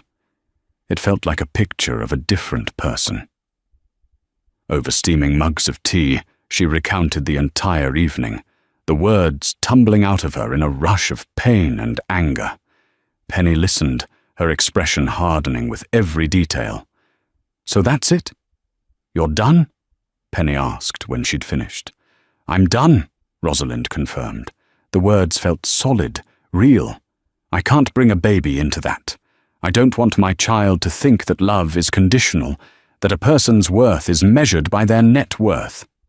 Good, Penny said firmly. You can stay here as long as you need. We'll figure it out. You can get a job. I can sell a few more paintings. We'll manage. Rosalind smiled, a true, grateful smile. Thank you, Penny. I knew I could count on you. Always, Penny said. Then her expression grew serious. So, are you going to make the call? Rosalind knew exactly what she meant. The call she hadn't made in over 5 years. The call to a number she knew by heart. The number for the main office at the Vanderbilt estate in Greenwich, Connecticut. Her estrangement from her grandfather, Cornelius Vanderbilt, was a wound as deep as the one Sterling had inflicted. Cornelius was a man forged in the crucible of old-world industry and finance. He saw the world in terms of assets, legacies, and strategic alliances. When Rosalind, his only grandchild and heir apparent, had announced her intention to study art history instead of corporate law, he had been displeased. When she had fallen in love with and decided to marry the then up-and-coming, but pedigree-less, Sterling Blackwood, he had been furious. He is a flash in the pan, Cornelius had thundered, his voice echoing in the cavernous library of the estate. A self-obsessed peacock with no foundation. Our name, our legacy, has been built over a century. You will not throw it away on some digital charlatan. I love him, Grandpa, she had pleaded. Love is a luxury, he had retorted. Duty is a requirement. You choose him. You choose his world. You will have no part of mine. He had cut her off, not just financially, that she could handle, but emotionally. He had refused to take her calls, returned her letters unopened. Her inheritance, the vast fortune of Vanderbilt Global Holdings, was to be redirected to a charitable trust upon his death. She had been disowned. And so, she had built a new life, a simple one, pretending the Vanderbilt name meant nothing to her. Now, pregnant and alone, with less than $100 to her name, the world her grandfather represented was her only remaining lifeline. Not for the money, but for the safety, the security it could provide for her child. She took a deep breath. I have to. Penny handed her the phone. Rosalind's fingers trembled as she dialed the familiar number. It was late, but she knew someone would answer. The Vanderbilt estate never truly slept. A crisp, familiar voice answered on the second ring. Vanderbilt residence. Abernathy? Is that you?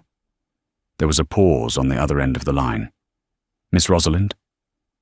The voice of Arthur Abernathy, her grandfather's lifelong solicitor and confidant, was filled with disbelief. Yes, Arthur, it's me. My dear child, are you all right? The master has been... He trailed off, his professional composure faltering. I'm fine, Arthur. I need to speak with him. Is he there? Another pause. This one longer, heavier. Miss Rosalind, there is something you need to know. Your grandfather is unwell, Very unwell. He has been asking for you."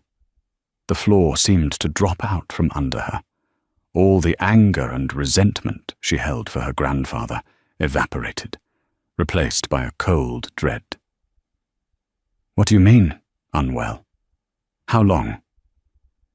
"He was diagnosed with pancreatic cancer 6 months ago. It is advanced. He didn't want you to be told. He said it would look like he was trying to manipulate you with sentiment. 6 months. While she had been living in her gilded cage, enduring Sterling's cruelty, her grandfather had been dying. The stubborn pride of 2 Vanderbilts had cost them precious time. "Arthur," she said, her voice thick with emotion, "I need to see him." "He is weak, but he is lucid. He has been putting his affairs in order," Abernathy said. "In fact, I was instructed to contact you this week. It seems you have made my task easier. There are significant developments regarding the estate and the Vanderbilt Global Charter, developments that directly concern you." Abernathy's tone was formal and weighted with meaning. This was more than a deathbed reconciliation. This was business. "Can you come to my office tomorrow morning, 10 o'clock?" he asked. 45 Rockefeller Plaza. "I'll be there," she said, her mind reeling. She hung up the phone, the news of her grandfather's illness crashing over her. He was dying. He had been asking for her, and there were developments. Penny put a comforting hand on her arm. "What is it?" "My grandfather is sick," Rosalind said, her eyes distant. "He's dying. And something else is happening. Abernathy wants to see me tomorrow." She looked down at her hands, at the simple gold band on her finger.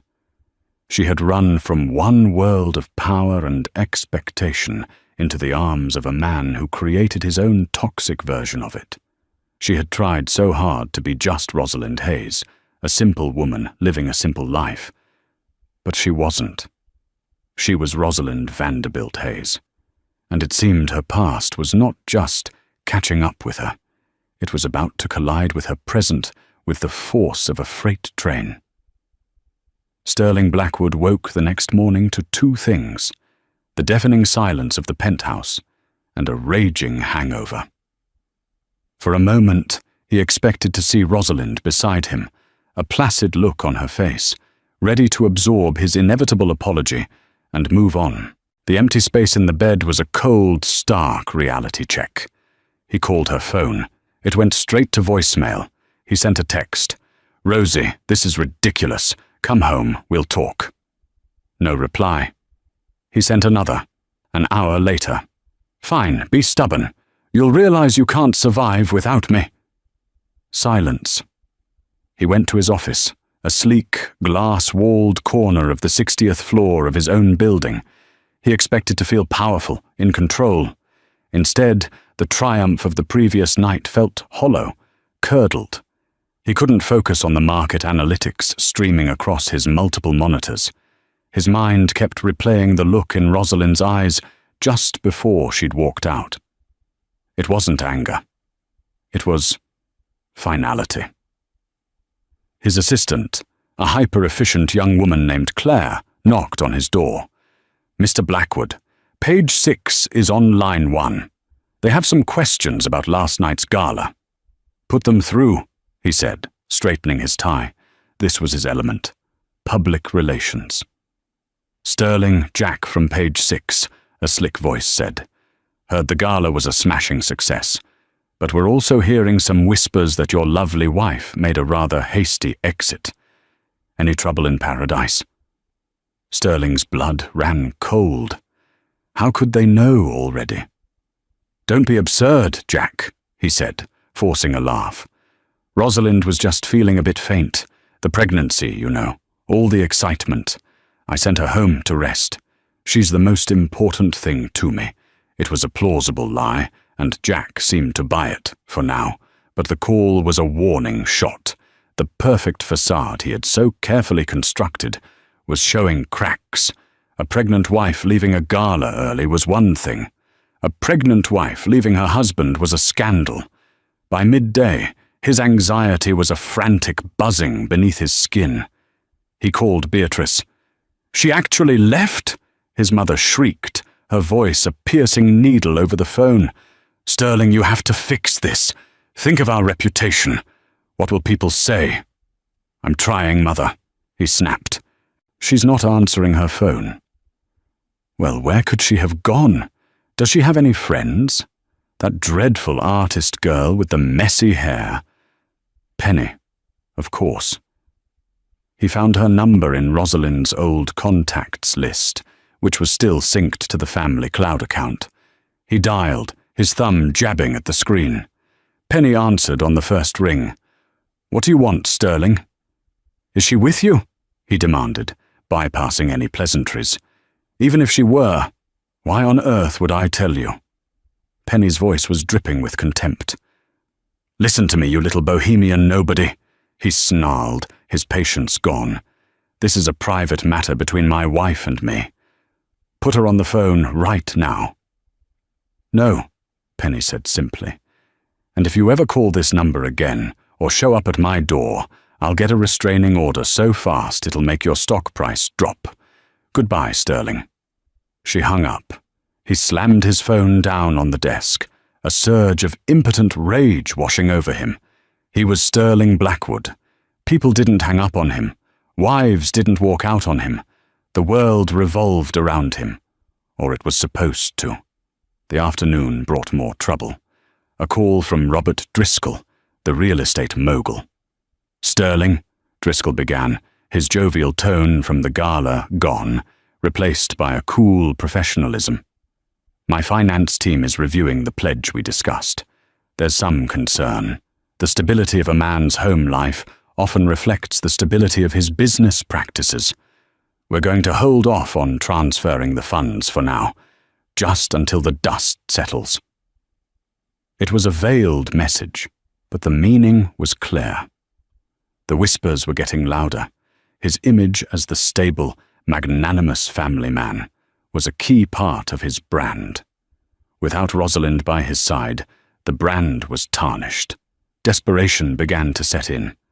He drove home, the penthouse feeling less like a castle and more like a prison. He walked into their closet and saw her side, half empty. The designer gowns and shoes he'd bought her were still there. She had only taken the simple, inexpensive things she'd arrived with. It was an insult, a calculated rejection of everything he had given her. He saw the cracked picture frame on the bedside table. He picked it up. He had done this. His stupid, arrogant speech, his desire to turn her into a character in his own play, had driven her away. A flicker of genuine remorse sparked within him, but it was quickly extinguished by his ego. She would be back. She had to come back. What other choice did she have? She had no money, no connections, no power. He had it all. It was just a matter of time. He would win her back with a grand gesture. He'd buy her a new car, a private island. He would apologize, of course, but from a position of power. He would be the benevolent husband, forgiving his hysterical, pregnant wife for her outburst. He began to plan his strategy, his mind shifting back to the familiar comfort of tactics and leverage. He saw this not as a crisis of love, but as a hostile negotiation. And Sterling Blackwood never lost a negotiation. He was so engrossed in his own comeback narrative that he didn't notice the black town car that had been parked across the street from his building all afternoon, its occupant watching the entrance with patient, observant eyes. He didn't know that while he was plotting to reclaim his asset, the game had already changed. The board had been flipped, and he wasn't even a player anymore. He was just an obstacle about to be removed. The offices of Abernathy, Finch, and Lowell occupied the entire 50th floor of 45 Rockefeller Plaza. It was a world away from the cold modernity of Sterling's domain. Here, the walls were panelled in dark mahogany, the air smelled of old leather and lemon polish, and the silence was deep and respectful. It was the quiet, unshakable sanctuary of old money. Rosalind, dressed in a simple black dress she'd borrowed from Penny, felt a strange sense of homecoming. This was the world she had run from, but its customs were etched into her bones. Arthur Abernathy greeted her himself. He was a tall, slender man in his late 70s, with kind eyes behind wire-rimmed spectacles and a demeanor of unwavering calm. He had known her since she was a child. "Miss Rosalind," he said, his voice warm. "It is a great relief to see you." He led her into a large, book-lined conference room with a sweeping view of St. Patrick's Cathedral. A thick file, bound in blue leather, sat in the center of the polished table. "Please sit," he said gently. "Would you care for some tea? Water?" "Water would be lovely. Thank you, Arthur." As he poured her a glass from a crystal carafe, she got straight to the point. "How is he?" Abernathy's face fell. "The doctors have given him weeks, perhaps a month. He is comfortable at the estate. He refuses to go to a hospital." Rosalind closed her eyes, absorbing the finality of it. "He asked for me." "Constantly," Abernathy confirmed. "His pride is a formidable thing, my dear, but his love for you is stronger. He regrets the lost yours more than you can know." He slid the blue file across the table toward her. "Which brings us to this. Your grandfather has spent the last few months making radical changes to his estate planning and the controlling charter of Vanderbilt Global Holdings." He opened the file. The documents inside were dense with legal terminology, but Abernathy guided her through them with practiced ease. "As you know, upon your marriage, your grandfather amended his will to leave the entirety of his estate to the Vanderbilt Foundation," he began. "5 days ago, he signed a new last will and testament. It revokes all previous versions." He turned a page, revealing the signature block. Cornelius Vanderbilt's signature, once a bold, authoritative scrawl, was now shaky and thin. But it was unmistakably his. "The new will names you, Rosalind Vanderbilt Hayes, as the sole beneficiary of his entire personal fortune. The properties, the art collections, the trusts, an estimated value of approximately $3 billion. Rosalind felt the air leave her lungs. It was an incomprehensible sum, a number with no basis in reality. But Abernathy wasn't finished.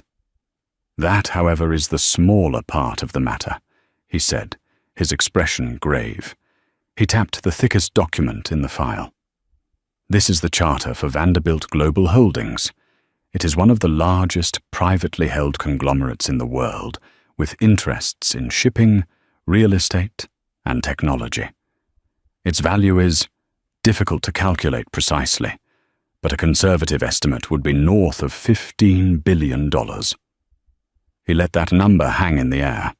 Sterling's entire empire, the source of all his pride and arrogance, was a fraction of this. A rounding error. The charter had a complex succession plan involving a board of trustees, Abernathy continued. Your grandfather has invoked a little-known dynastic succession clause, which required the unanimous consent of the current board, a consent he has secured. Upon his passing, controlling interest and the position of chairman of the board of Vanderbilt Global Holdings will pass directly to you." Rosalind stared at him, speechless. It wasn't just an inheritance. It was an empire, a throne. "Why?" she finally whispered. "After all these years. Why?" "He told me," Abernathy said, his gaze direct and compassionate, "that he spent 5 years trying to protect his legacy from you. And he has spent the last 6 months realizing that his only true legacy is you. He made a mistake, a terrible, prideful mistake. This is his attempt, however late, to rectify it." He slid a final document from the file. It was a pre-signed, notarized petition for divorce. "There is one more thing," Abernathy said, his voice dropping. "We have been monitoring your husband. My grandfather hired private investigators months ago. He wanted to know what kind of life you were living. They have compiled a comprehensive dossier." He gestured to another, even thicker file on the credenza. His financial overextensions, his questionable business dealings, and his treatment of you. It is all there. Your grandfather referred to Mr. Blackwood as a house of cards in a hurricane. Rosalind felt a chill run down her spine. While she had felt alone and powerless, her grandfather, from a distance, had been watching over her, gathering weapons for a war she didn't even know she could fight. This petition names you as the plaintiff, citing irreconcilable differences. I have also taken the liberty of drafting the terms of a settlement. We will not be asking for alimony. We will be offering him a one-time, sealed payment of $5 million, contingent on the signing of a permanent, unbreakable non-disclosure agreement. He is to never speak your name, or the Vanderbilt name, in public or private, for the rest of his life. It was ruthless. It was brilliant. It was pure Cornelius Vanderbilt. He wasn't just facilitating a divorce. He was buying Sterling's silence, erasing him from her life as cleanly and efficiently as a surgeon excising a tumor. Should he refuse, Abernathy added calmly, the contents of that dossier will be anonymously leaked to the Wall Street Journal and the SEC. I do not believe he will refuse.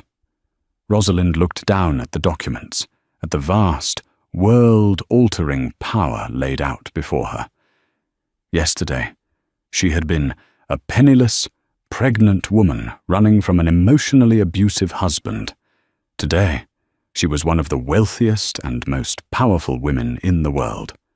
She thought of Sterling's smug, triumphant face at the gala. She thought of him calling her his charity case. The irony was so profound it was almost painful.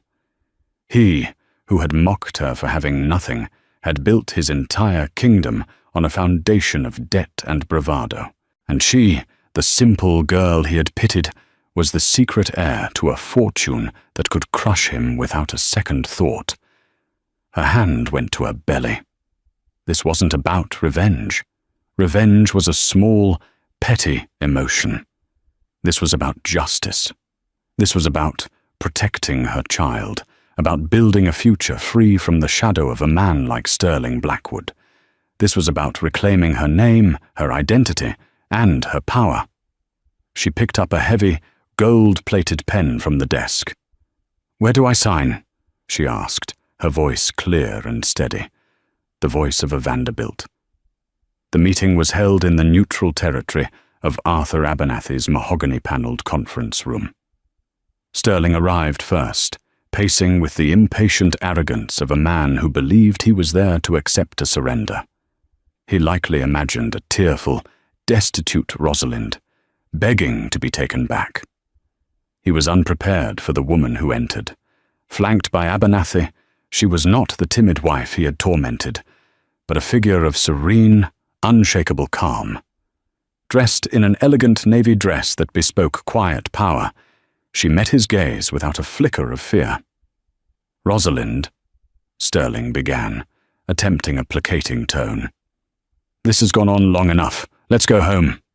"Please have a seat, Mr. Blackwood," Abernathy interjected, his voice coolly formal. Sterling sat, thrown off balance. "What is this?" he sneered at Rosalind. "Are you trying to sue me? You can't afford a firm like this, darling." "Mr. Abernathy is my family's legal counsel," she said, her voice steady.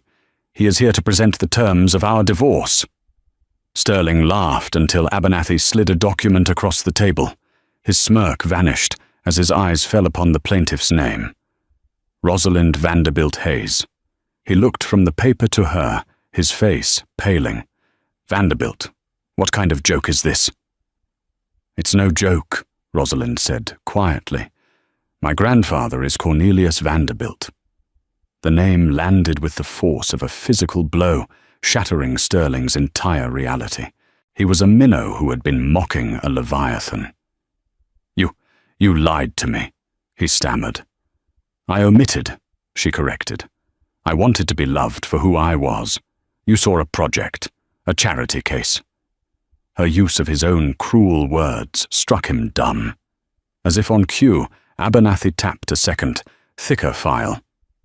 "This dossier details your company's financial irregularities, Mr. Blackwood. The SEC would find it very compelling." Sterling was trapped. Rosalind laid out the ultimatum with chilling precision. He would sign the divorce petition and a permanent NDA. In return for his silence, he would receive a settlement. He would then vanish from her life and the life of their child forever. "My child," he choked, a last desperate grasp for leverage.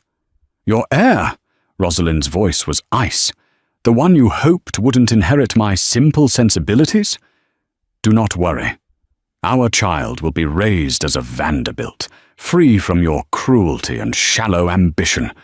You will not be a part of their world." Defeated, the titan of industry crumbled.